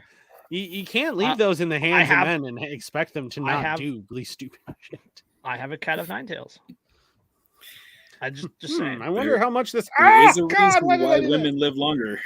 Yeah, it's because Oh, guys yeah, are they- like, I wonder if this will hurt. And then they're like, oh, that hurt. And then the Mhm. woman walks in and goes, yeah, moron. Well, I mean, these No shit. women will also adopt a stray pit bull and within a week having it pajamas and they name it something like Pudding, Yeah. right? That's true. And the stray pit bull will not attack the woman. It will attack the man that lives in the house, but it will not attack the woman. No. Little asshole. Ungrateful shit. I'd buy your fucking food, asshole. Yeah, that was my attitude. I mean, my ex-wife kept our pet. You know, she kept Ammo, but Ammo, like, I'm the one who was like, yeah, let's get him, and like who would get up in the middle of the night because he'd be whining in his kennel because he wasn't used to being kenneled as a puppy, and would rock him to sleep in my lap like he was a fucking baby at like 2 a.m, even though I worked at 5. Constantly, I'm the one who is there, and who does that traitor decide is his favorite person? My ex-wife. Yep. Traitor. Yep. I'm the one that saved the cat's life, and the cat still liked her better. But life is a unfair solution for cats, and it has to do with the same solution as for government, but we won't go there.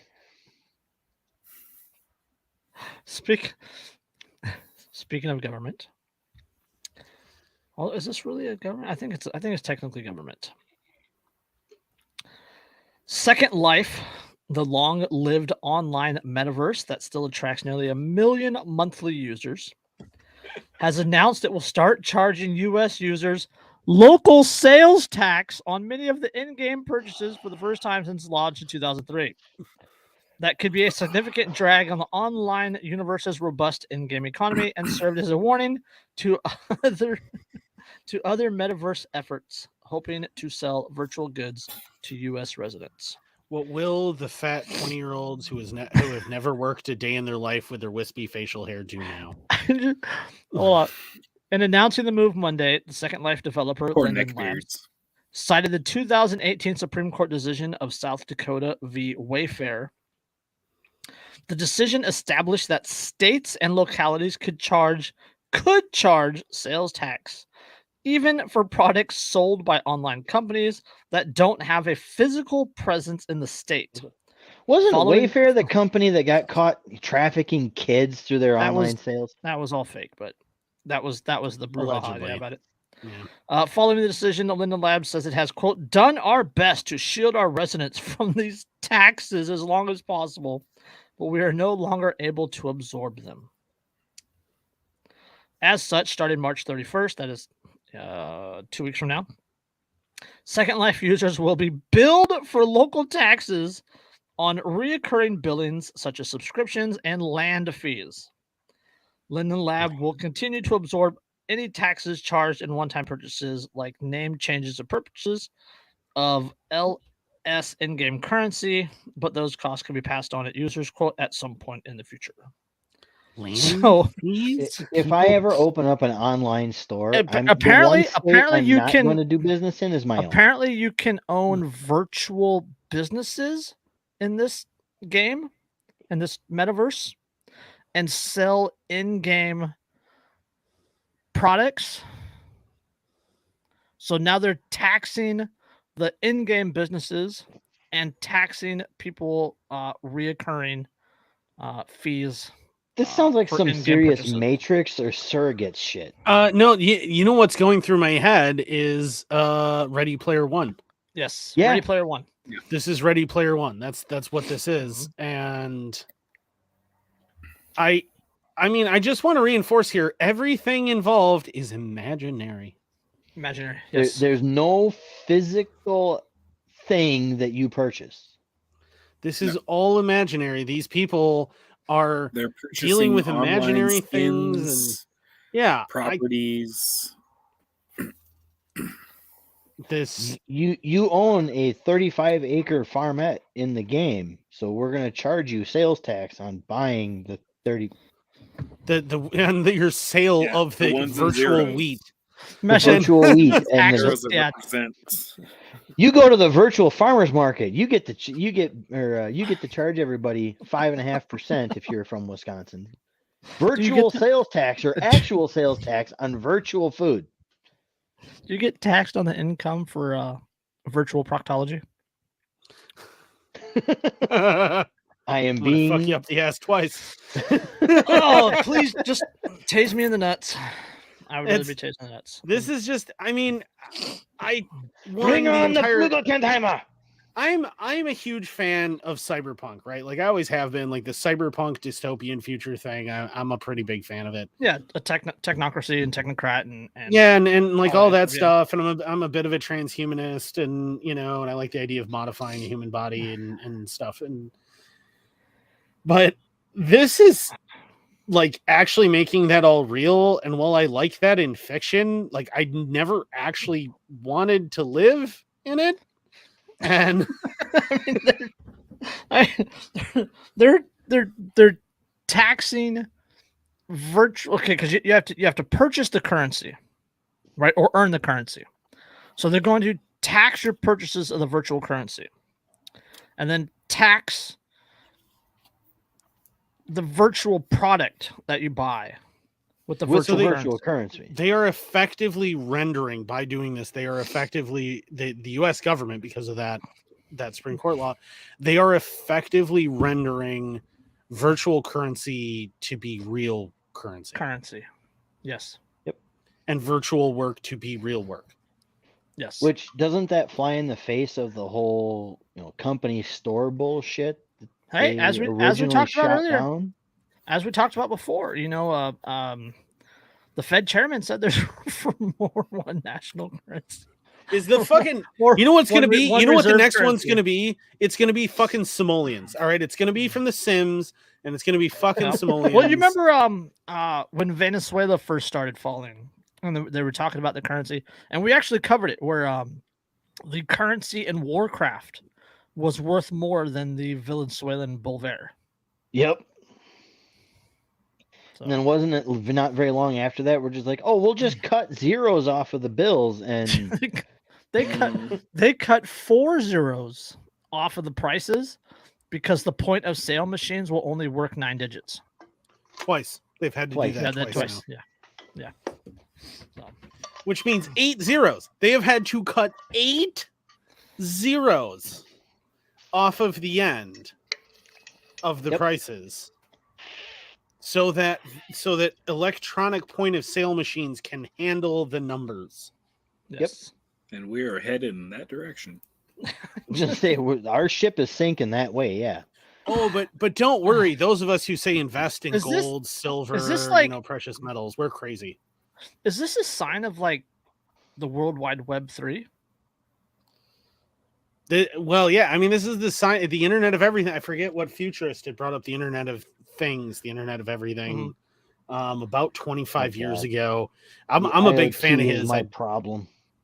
Yeah, I'd read a lot of that where he's talking about how one day everything's going to be interconnected, everything's going to be connected to the World Wide Web. Your refrigerator, your washing machine. Well, yeah, the just-in-time scale. Your ass is huge. The just-in-time delivery system that we were talking about earlier.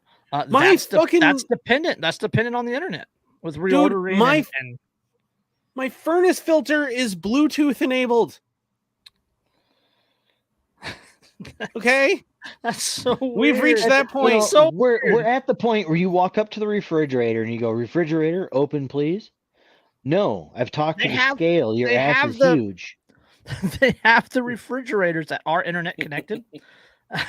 There was a thing 2 years ago at the Super Bowl when the internet connected refrigerators first came out, that hackers were taking control of them and that they were threatening to increase the temperature inside the fridge and spoil your food if you didn't pay them. Right? It's the same when the smart TVs first came out. Like they were holding people's TVs like literally for ransom, unless they were paid. That's not surprising considering all of the smart TVs and the smart refrigerators and the toasters and the scales and the stoves, and it's all running on chopped down Android software that most of it has so many goddamn holes. It's all Linux. It's all Linux. It's not even Linux. No. Xboxes, Android's based on Linux. No, Xboxes are Windows based. I could swear they were Linux too. Maybe not. No, but, the old Xboxes were the Xbox okay. One and the No. Xbox X or Series X. Okay, they're Those are Windows based. Those are based off Windows 10 and Okay. 11. well, yeah, and like Samsung stuff is Tizen or something now, and is its own Oh, fuck OS. Samsung. But it's all chopped down versions of these operating systems where they completely ignore anything related to security. Mhm. Yeah, I mean, can you imagine? And that's the thing is like there are people out there who get smart locks on their doors and windows. They get smart light sockets. They get smart smart Do you know how easy it is with to smart hack smart those? outlets. Yeah, Mhm. smart outlets. They get they have cars that you don't need a key for. You just need the fob within a certain range for it to go. They get electric cars that are entirely web controlled and wirelessly controlled. On Yeah, that there's note, an did article you see- article say, yesterday did you about a guys see- Tesla. A Tesla stopped in the middle of the road on the freeway and caused a 3-car accident. Did you guys see what was it? It was Tesla is being pressured by the social justice mob to shut down all Teslas in Russia. In Russia, yes. But don't worry though, just do all of that, integrate all of your life into the web. We promise that and go cashless. Don't even carry cash. Let it all sit in electronic banks and the Fed move it Reserve is pushing. electronically. The Fed because Reserve is pushing for that digital dollar too. Yeah, as we all know. As we joked about before about there's a meme floating around. It's sorry you can't your ATM card's been frozen because we didn't like your political post on Facebook. Yeah, imagine, sorry, you're not allowed to leave your house for the next 24 hours. Or the smart toothbrushes. Sorry, you're not allowed to brush your teeth, take a shower, drive your car, or leave your house, or spend any money for the next 24 hours due to having an offensive opinion. Mm-hmm. Like, this is the shit. And people keep buying these cars, and those of us who want the old vehicles that can't be fucking hacked get looked at when we say it's because it can't be hacked. But I'm not. Nuts. But I'm the crazy one. Yeah. Tesla, the only car to repo itself. Yes, that is in fact a thing. So there was recently an article that came out that was about a Tesla repo, I think actually in California, it might have been Florida, but I think it was California, where a Tesla owner, who had bought a Tesla and financed it, had not been making their payments. The vehicle was up for repo. They had parked it in a parking lot. The repossession agent showed up, used a replica key fob because Tesla will provide them with one, backed the car out of the space, turned it, and put it in position to get loaded up and hauled away. And Tesla straight up said that in the future, they're going to enable them to effectively drive themselves back to the dealership for repossession. Tesla doesn't have dealerships. It's a gallery. Get it right. Yes. Well, tomato. There's a weird legal reason for that that I could go into, but I'm not. I know. Adam ruins everything. Car dealerships. Yeah. Fucking fantastic episode. Yeah. There's they're bad as the mob. Yeah. His are whole Tesla series dealerships on and I like think cars Texas. and street laws and all that stuff is actually really good. Actually, in the state of Wisconsin, they can't have Tesla dealerships because dealerships cannot be owned by the manufacturer. Yep. Yeah, I think the only place they can is like That's Texas or a lot of something. states. If I remember correctly, I think there are only true Tesla dealerships in Texas. But speaking of somebody that agrees with us on this kind of subject, Ammon Bundy was arrested due to, quote, defending someone's rights. Standing up for an individual's rights and you go to jail. Perfect. For small child. We are unapologetic Ammon Bundy fans. Yep. If you don't like him, you can go fuck yourself. Yep. This is an article from the Oregonian. About 140 people stood on the sidewalk outside the St. Luke's Boise Medical Center on Avenue B on Saturday afternoon to protest police officers taking a 10-month-old boy from his mother. The child is a grandson of a Boise pastor and campaign consultant of Ammon Bundy.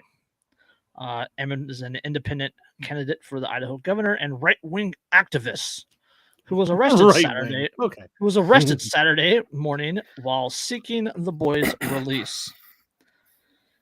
The protest was organized by Garden City Police, or The protest was organized after Garden City Police, Meriden Police, and Boise Police stopped a family at a Garden City gas station late Friday night and took custody of a 10-year-old baby who authorities believed to be in danger of imminent harm. Based on protesters stood on the sidewalk with signs saying, quote, medical kidnapping is not okay, and quote, parental rights, with a slash through the words, while others wrote similar messages in chalk on an adjacent bike path. Yeah. In a Saturday interview with the Idaho Statesman, the baby's aunt, Miranda Shavoya, said the pediatrician the boy was seen recommended he go to the emergency room because he was having trouble digesting proteins and was losing weight. And Saturday morning news fixable with a diet change. Yeah. Saturday morning news release, Meriden Police said the baby was hospitalized March 1st after, quote, suffering severe malnourishment. He was discharged from the hospital May 4th after gaining some weight. The boy had multiple follow-up appointments with the pediatrician. On Friday, the boy's mother, Marissa Anderson, 21, was not feeling well and left a voicemail with the pediatrician to cancel her appointment. So all that they did was cancel her appointment. When Friday's appointment was canceled, quote, the Meriden police were contacted and advised that the child's condition could lead to severe injury or death if not treated. Hasn't yet. Nothing has proven that. You haven't seen the child. She just felt like shit and was like, hey, I don't feel well. And you guys keep harping endlessly that if I don't feel well, I'm not supposed to come to the doctor. Well, yeah. Yep. COVID restrictions, right? Yep.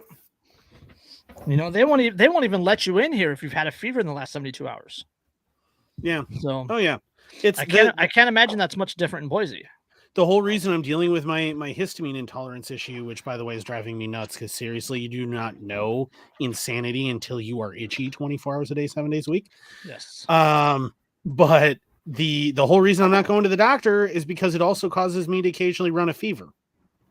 And I don't feel like dealing with that shit. No, the parents were not vegan.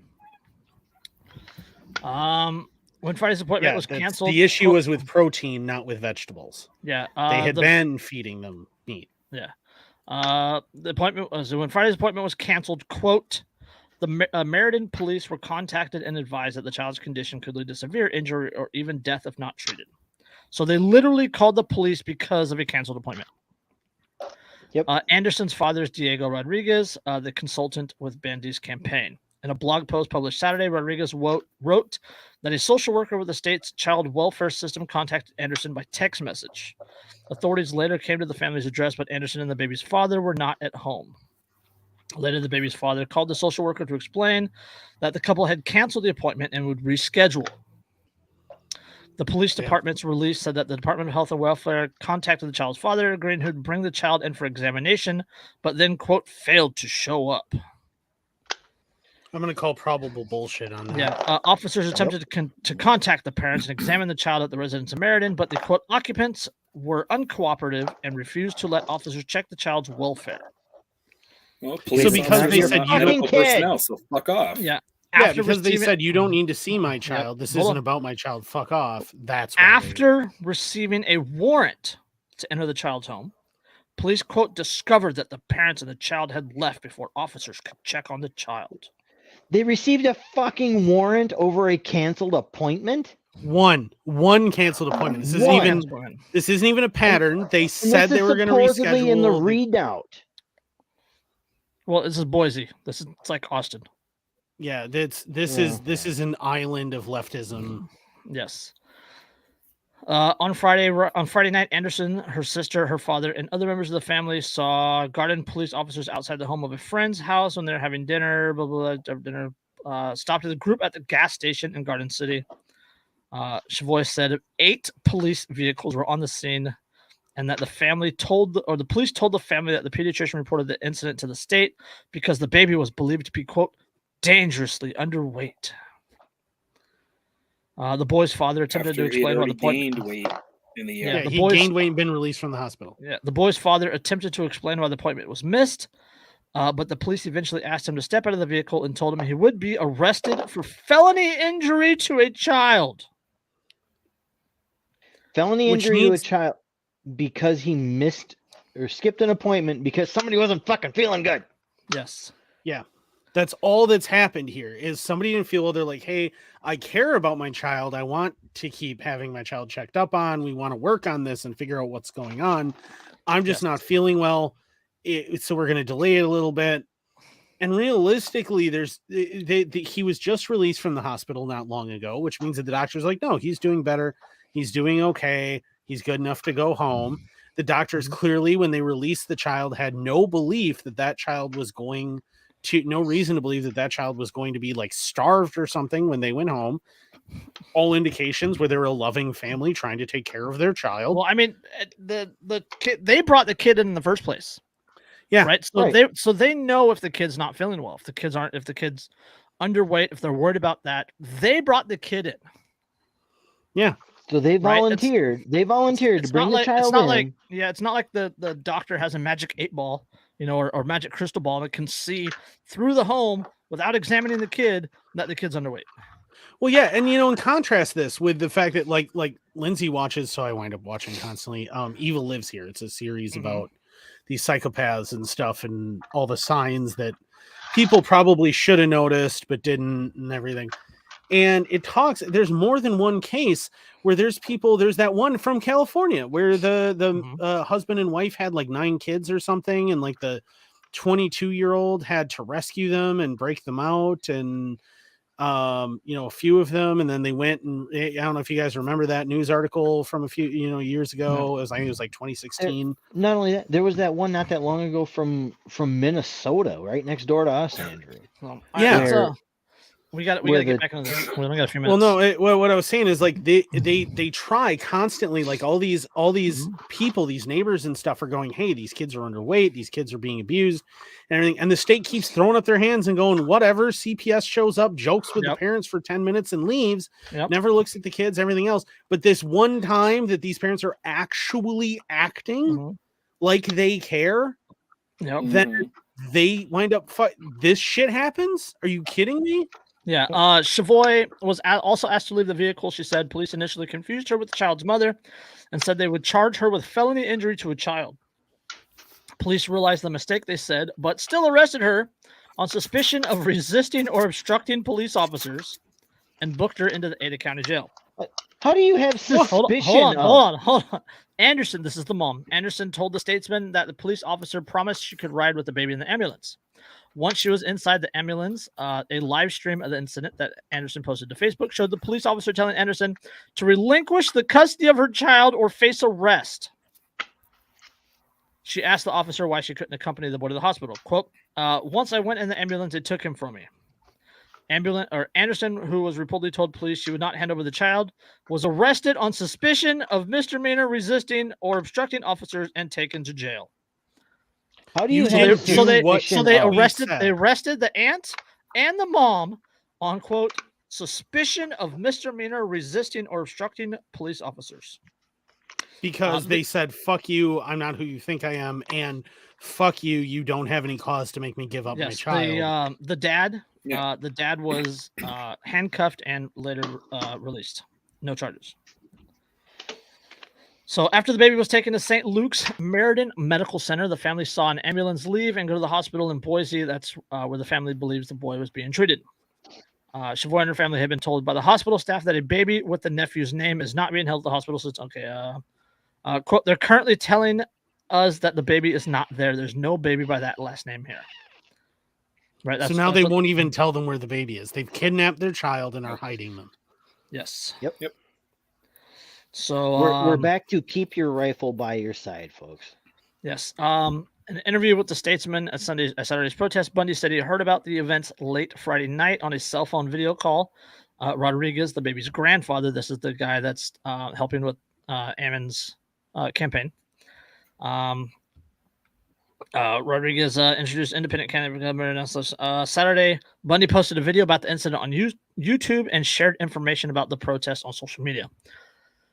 When police had surrounded the Chavoy family at the Garden Center gas station, Bundy left his home in Emmett and headed toward the scene. He also, quote, initiated that messages could be sent out to followers of the People's Rights. The People's Rights group is it's like a telephone tree, right, that activates a freedom cell in the area. and you guys all like activates, and you guys all go to that area as witnesses to record video, essentially to protect the people, right? Initiated that messages should be sent out to followers of the People's Rights, quote, a far right activist group, to come to the gas station and to, quote, start calling the Meriden Police Department. Weren't they saying that people who supported police were far right just a couple of years ago, or like a year and a half ago? Wasn't that the far right position? And now magically people who want to hold the police accountable are far right? Yes. Yep. Bundy said he suspected the baby would be taken to St. Luke's in Meriden, where he headed. Others who were at the gas station followed the ambulance to the hospital, where he arrived a short time after. A couple dozen of Bundy's followers were at the hospital. Bundy said he and others approached the hospital entrance and began asking questions of police officers stationed out front and, quote, demanding they return the baby. Right? Absolutely reasonable to me. Absolutely. Completely reasonable. After declining to leave the scene, Bundy was arrested on suspicion of misdemeanor trespassing. Suspicion of misdemeanor trespassing. Yeah. Quote, how much sense does this make? The baby is breastfeeding. He is having a hard time with the proteins. They take the baby away from the nutrition source, the mother, when the mother's begging them to take her with them. That's a quote from Bundy. So the baby's not even eating like solid food. The baby is eating breast milk. We're still breastfeeding. So still breastfeeding, is having trouble digesting 10 months the old. breast milk. Yeah. Which Bundy is a was thing that arrested. can happen. Yeah. Bundy was arrested several times in 2020. He says, quote, every time I've been arrested, it's been in the defense of someone else's rights. Yep, because the surest way to get arrested is to stand up for somebody's constitutional rights. Yes. Yep. Stand in the way of the state infringing on whatever. So, medical kidnapping, absolutely medical kidnapping, medical tyranny. Well, remember what? 3 years ago, it was about 3 years ago. There was that incident where those people literally had to, where that teenager was being held against her will in that hospital. In Maryland. Yeah, where Maryland, they're forcing her to undergo chemotherapy or something like that. Yeah, and right, Jessica something or other. Yeah, and the family had to like show up and grab her and rush her out the front door. Yeah, and get her into the van. That's and pretty drive much off what with they her. did. That's pretty much what they did at that case over in Minnesota, where it was a pediatric patient who was being kidnapped by the hospital. And there was another one in. They decided to they got permission from the hospital to take her outside for a walk, and one of the orderlies had gone with them on the outside, and family had showed up, tackled the orderly. They loaded up the girl and drove her to the farmhouse because they were trying to force treatment on the child. There was another one in Oregon where the girl was sick and I think she was like 14 years old or something. We covered that one. I think she was 14 or 15 years old. And like she had researched what was happening to her and decided against like actual medical treatment. Like she was doing alternative treatments. And this was something she wanted to do. Like her mom is like, you need to go to the doctor, blah, blah, blah, blah. But the girl didn't want to. And her mom, being her mom, supported that. And there was a huge court case about that. And it went into like, I think it went all the way to the federal court. And there was an urge to get for the Supreme Court to hear it. And the Supreme Court kicked the can on it. Yep. But they ended up forcing her to undergo. Yeah, and I mean, the thing is here's the thing. At the end of the day, either you own your body, or you do not. Yes. And if you own your body and you truly own your body, then no government, no hospital, no doctor should ever be able to force you to undergo treatments. And the slippery slope of this that everyone was talking about, I mean, Alex Jones brought it up, and I hate to say that Alex Jones was right, but goddamn, that keeps fucking happening lately. I have a jar at my house that says Alex Jones was right, and every time he was right, I put keep $5 fucking putting shit like 10 or 12 or 15%. Let's be fair on that one. Yeah, but he he brought up that the slippery slope to this was that it would no longer matter what you wanted to do. No. The state would decide for you what medical treatment you were Look going to at the get. last 2 years, man. Yeah. Oh yeah, exactly. With the jab and all this other shit. And that goes along with, and I get into this all the time with people at my work, where they're like, "Oh, you should just get the jab." I don't want the jab, but the jab works. Does it? No, it doesn't. And then when you start citing sources, even from the CDC, that says the jab doesn't work. And they're like, oh no, they told us it works. It works just fine. It's like, are you fucking stupid? Well, and the rates, the Pfizer documents that have come out now with the 1,200 or 2,400 adverse reactions, something like 1,291. Yeah, 12. There was how many? Like, what was the percentage death? It was like ridiculously high that it could lead to death. There was that memo that came out from the like pediatricians, like national pediatricians that said now they're saying a fourth booster might be necessary. Yeah, and there's that thing that came out about from the pediatricians that said if you're a pediatrician, you're checking student athletes. If they've been jabbed, the very first thing you need to do is check their hearts to verify that their hearts are Florida stress test. The Florida Department of Health recently came out and said we do not recommend jabs for 5 to 11-year-olds. Yeah, there's a ton of evidence that it's bad, but even if it wasn't, if I don't want it, it's no one's goddamn business but mine that I don't want to inject my body with something. That isn't anyone else's problem or business. Fuck off. Even if it was the miracle cure that could cure all diseases upon injection, it is still up to me whether or not I want that, because it's my fucking body. You're literally Hitler, Andrew. Literally Hitler. And any person of history knows the irony of that statement. Hitler was a big fan of giving people things that they didn't want. Eugenics. Just saying. Eugenics. Well, look at the mad doctor of fucking Auschwitz, who, by the way, got away. He went to Argentina, proceeded to experiment on kids in Argentina still, and never ever faced justice. So government is fucked up and shit, boys. Speaking of Matt Freeman earlier, he did an excellent episode on vaccines in general, avoiding talking about the most recent one the last couple of years, but he brought up just the vaccines in general and everything that Pfizer and all these other Moderna and everybody's gotten away with over the last century. And he went into detail on this stuff. Yeah, the massive spike in cervical cancer as a result of HPV vaccines. And they've just given a biotech company out of France permission to release like 2.4 million genetically modified mosquitoes in Florida.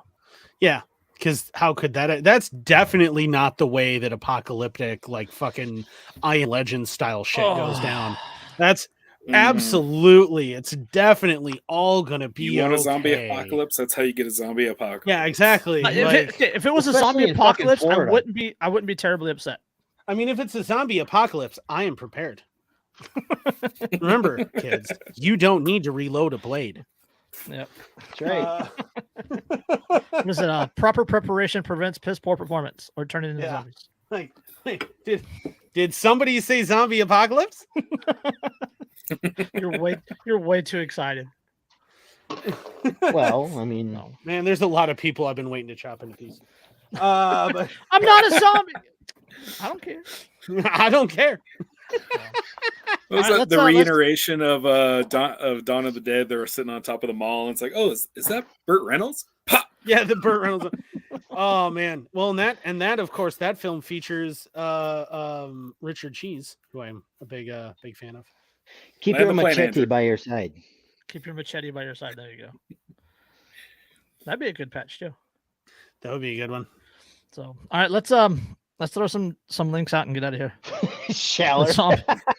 Zombie apocalypse. Isn't that just the DNC convention? I don't know. You see some of the people at CPAC? I was gonna say that's also a Republican National Party convention as well. Yeah, that's just political parties or hell, Washington or politicians in general. Yep. Oh, are we doing plugs? We're doing plugs. Plugging things. All right. Buy Dereka's book.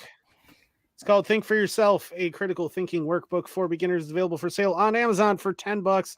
It is for beginners and it is a workbook. Keep that in mind when you buy it. If you leave a stupid review because you didn't figure that out from the description of the book, we will make fun of you on this podcast. Happily. Also, thank you for the content. Yes.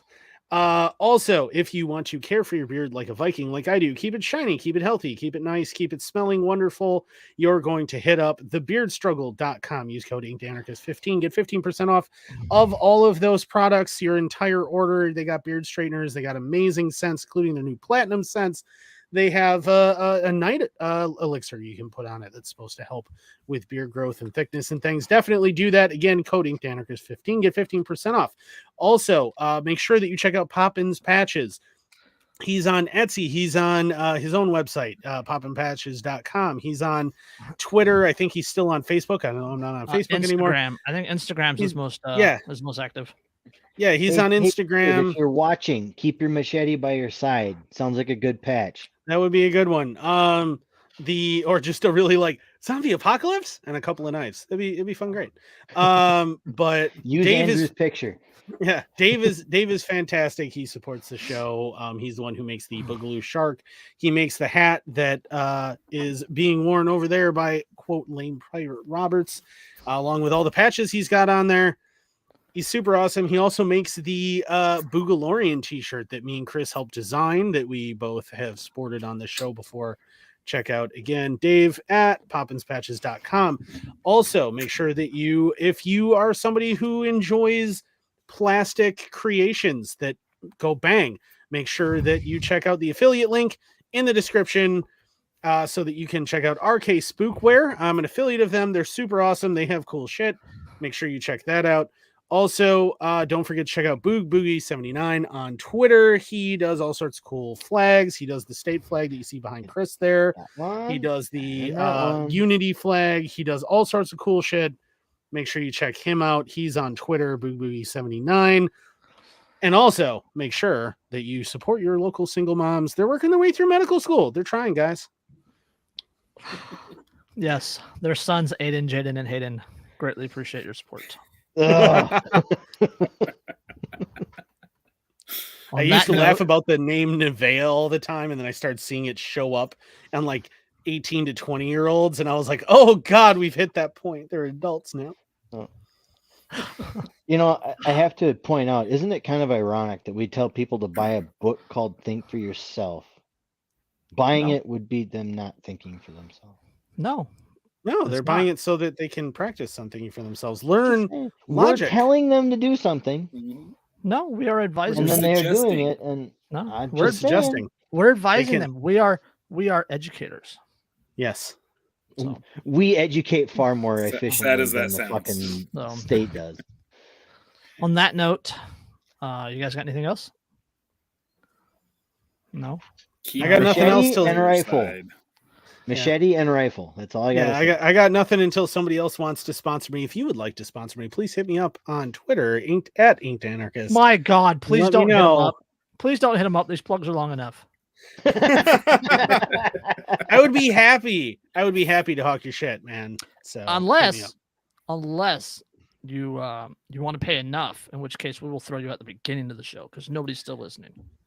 Yeah. I will do that even. I will do a song. I think there's 4 people still in the chat. So yeah. I will create a goddamn song and dance stinger to begin the show. Don't do that. We don't want to see Andrew dance. We don't want to hear him sing. No, we don't want Also, that's inked anarchist at onlyfans.com. And also please harass FPC to hire me for one of their media positions. I don't know how much longer my store is going to be open, and I would really like a job with them. Yep. All right, FPC. And we'll catch you on the next one. Peace. Peace.